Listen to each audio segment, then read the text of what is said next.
What's going on, guys? BladeZilla here, and today we're taking a look at a real cool knife from our friends over at Reate. This is the PL-XF, and to be honest, I'm not too sure what it stands for, but I will say this.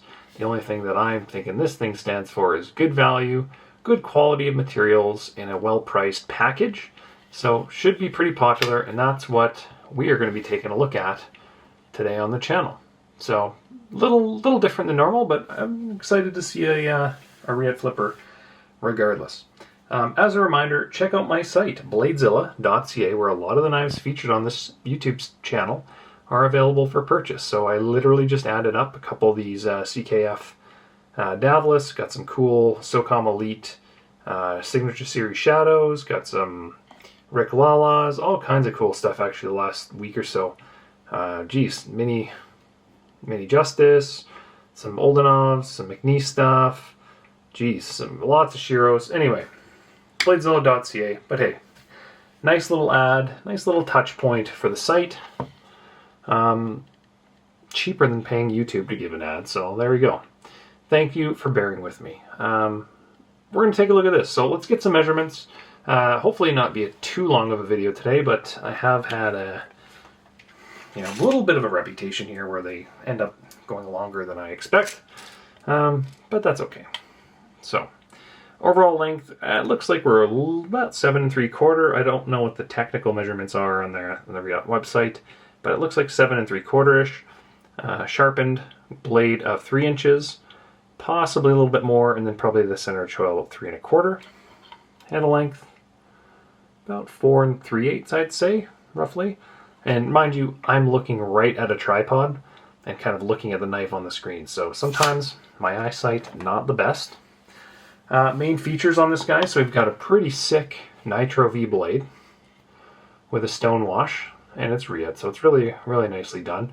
But it is a little bit of a departure from their standard, the camera's freaking out, their standard like ultra belt grinds that they've been doing lately. So nice stone wash, and it is kind of a bit of a two-step on it. So you got the stone wash on the side and like almost like some flats on the top, which is nice. I don't know if the camera's going to be able to pick that up or not, but it does have that kind of satin flats vibe to it, which is quite nice.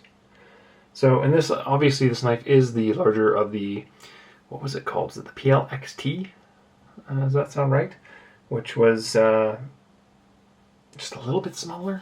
I don't think I brought any in, or maybe I did for, I think I brought a couple in for a fella up in Edmonton. I know, I'm just trying to think off the top of my head. Yeah, a friend in Edmonton wanted one, so I brought in one for him. I think I sold a couple more on the side. Just sometimes people ask for certain things that I wouldn't normally carry, and hey, this is certainly one of them. But, you know, it's a nice knife. So yeah, anyway, Nitro V blade, which I think is written on the back. Yeah, there it is. It was like that on the XT as well. So, Nitro V blade, which is nothing sexy. It's very usable, and a lot of people will like that, obviously, because it's solid. It's got a good reputation, but it's solid. What else are we noticing on this? Runs on bearings. What else? Bueller. It looks to be ambidextrous, right? So we look at this and go, okay, well, it's not a lock bar that's on the bottom. The clip on the back can be flipped, which I believe, if it was much like the other one, I think that's a titanium clip. It's not aluminum, or it's not steel. I think it's a titanium clip. But as you can see, we've got one screw in the top here, and that guy can be attached here. So if you want to flip this guy around and make it a real hard user for a lefty, really, really good. It is a push button on the pivot for flipping it back and forth, which is awesome. And then you can lock that up as well, I think is what that does. Yeah, makes sense. I should probably be researching this knife before I talk about it, but you know, giving my first impressions is always fun because then we kind of learn it together. But Reate typically is fairly simple to kind of figure out. Medium detent. Oh, take a look. See right there, I'm like pushing down here just to get it to shut. Flipper feels about right. It's a pretty thick blade stock as well, I have to say, and that's probably why I feel like it requires a little bit more effort than like a Shiro, but man, is it smooth. That blade stock's got to be 4 mil. Gotta be in that conversation. I think, let me look it up here. 0.154. It's a fairly decent blade stock. There you go. Maybe I should actually reference this while I do this. I on the side just have it up on front of me. Be like, oh, did you guys know the closed length is 4.4 inches? No one wants to hear that. What else do we got on here? So aluminum handles. I believe they offer this in a bunch. So I think they've got some micarta, some G10 variants as well.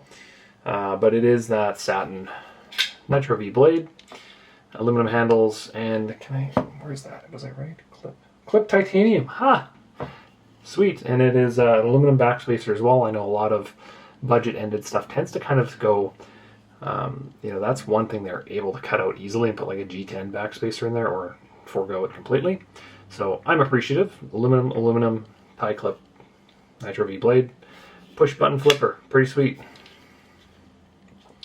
It'd be kind of cool, like just thinking out loud here, I was kind of under the impression that that locking mechanism would actually lock the blade from being able to be flipped out, and it doesn't appear to be able to do that unless I'm missing something.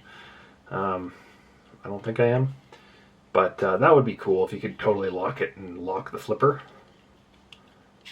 which it doesn't do that. It just locks the close, which is totally fine too. And then what else do we got? Fit in hand. You know what? It's kind of about right. You know, I've got an extra large glove size, and I still got some room on the corner of my pinky, so lots of room there. The jimping on the top has kind of a bit of a match to the actual backspacer down here, but is obviously a little lower. Yeah, quite nice. You can kind of choke up all the way down to the tip. That's what she said, and quite comfortable. No issues all the way around. I think it's good. The Reate logo as well. Nicely fit and finish on that blade. Kind of just at the top there. It's nice. Oh, and they even stonewashed the top up here, if I'm seeing that right. I didn't notice that until the camera just focused. Yeah, that is stonewashed up top there. That's pretty slick, eh? Normally they would kind of just, well, they're not going to do that kind of flat here. But yeah, that makes sense. Looks nice. I wonder what it's like on the inside here.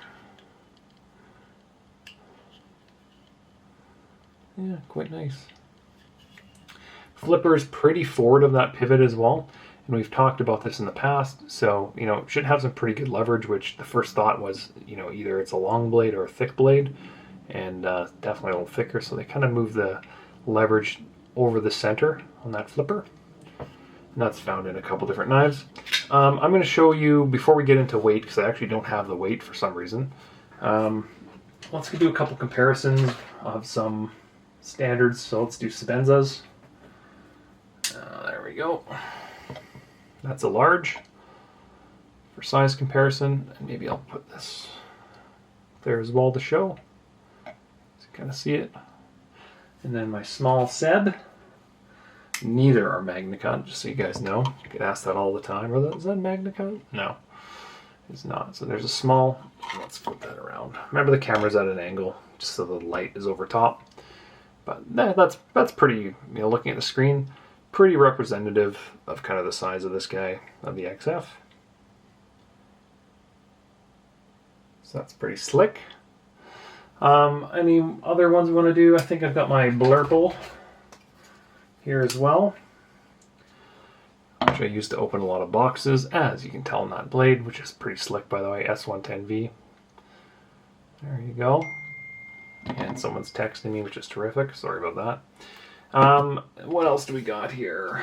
That would be kind of a fair comparison. I don't really want to compare it to sheer Gross. It's not really the same kind of price point. And I don't have a ton of stuff kind of in this zone, typically.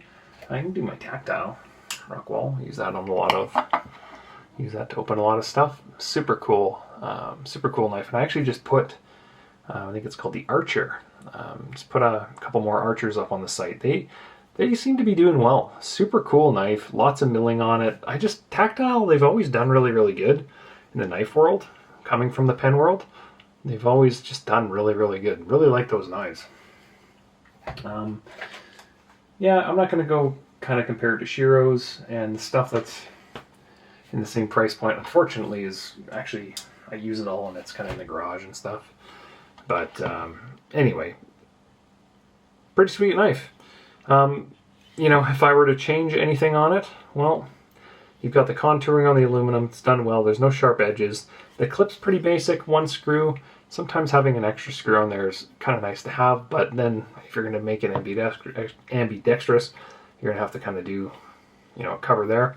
The cover, it'd be nice if it was kind of blended a little bit better so it was black as well. Once again, these are nitpicks that are really whatever, but there will be purists that say, I wish the whole handle was black. It didn't have that. We do not have any lanyard hole, which kind of is whatever. At this price point, it's not the end of the world. Could you rig something up to maybe an accessory around there? I don't know, maybe. But it would be kind of nice to drill out the corner here, something like that. I'm not going to drill it out, but I'm saying if they came with a backspace that was drilled out with a little spot, that would have been kind of cool. Speaking of drilling out, I believe there is some material taken out on the inside. I see some pockets all over the place. And it's not shaped, it's more literally just drilled holes to save some weight. It's a nice little touch, which maybe is to affect balance. Let's take a look at that. Try not to cut myself. It is pretty balanced, yeah, that's pretty good. And we are going to get a weight on this as well, because why not? Why not get a weight on this one? And I am kind of curious, so I did bring this one in for my friend Matt, and I'm not too sure if it's going to hit the site, so I haven't done photos, or I haven't done videos of it, nothing like that. You know, is there interest to bring some of these Reates into Canada? I know I've kind of stuck with the more, you know, high-end, the Terminator knives, a bunch of the other high-end stuff, the Tigers and whatnot. 153 grams, or 5 ounces. Wow, it doesn't feel like 5. Is that right? 5.4 ounces. I didn't think it was that heavy, but you know what? 5.4. You're obviously over the ounces to inch ratio, where, refresher for you guys, I think Nick Shabazz kind of coined that term, but it was like, you know, blade like this, 3¼ inch blade, you'd probably want it to weigh 3¼ ounces. And vice versa, if it was 4 ounces, you'd want it to be 4-inch blade, etc. So heavier knife, but it's a solid knife. It feels well done. So nothing too crazy. I would love to see, you know, these handle scales. I'm kind of curious, you know, how these screws also attach the handle scale to the interior. I can't really see, but you can assume that's why you have those on both sides as well. Kind of double-decker those. It does, yes. I can see the screw on the inside here. It comes all the way through from the clip all the way to the inside there. Same with this one. It goes from there right inside the frame. Cool, so that's how it's held together, I guess. What else can I look at here? This right here is when I start looking at things. This is when I go from 10 minutes to 15 minutes without really trying, because I'll notice something, typically. But in this case, I'm not really noticing a whole lot. I'd be curious to see the durability of this little switch here. I will notice this as well. I don't know if you can hear that, but when that lock is engaged, you do get a little play when you are pushing that lever in, or the plunge. Just be aware of that. When it is engaged, there's nothing on the blade until you push that. That would be something that I would be kind of curious about. Other than that, it's a sweet knife. Super good action, good deployment, Nitro V, aluminum, titanium, ticks all the boxes. So I think that's a killer knife. Alright, well, I will leave you guys there. Probably gone in 12, 15 minutes, something like that. And, yeah, super cool knife. Now, let me know if you want me to bring some of these in and throw them on the site. Because I certainly can. It's certainly a doable design and good quality. So, definitely worthy of the site. Alright, have yourselves a fantastic week. Follow me on TikTok, Instagram, Facebook page, guys. I made a new Facebook page. Go there, BladeZilla.ca, and go to the website. Alright, later, guys. Have a good week. Peace.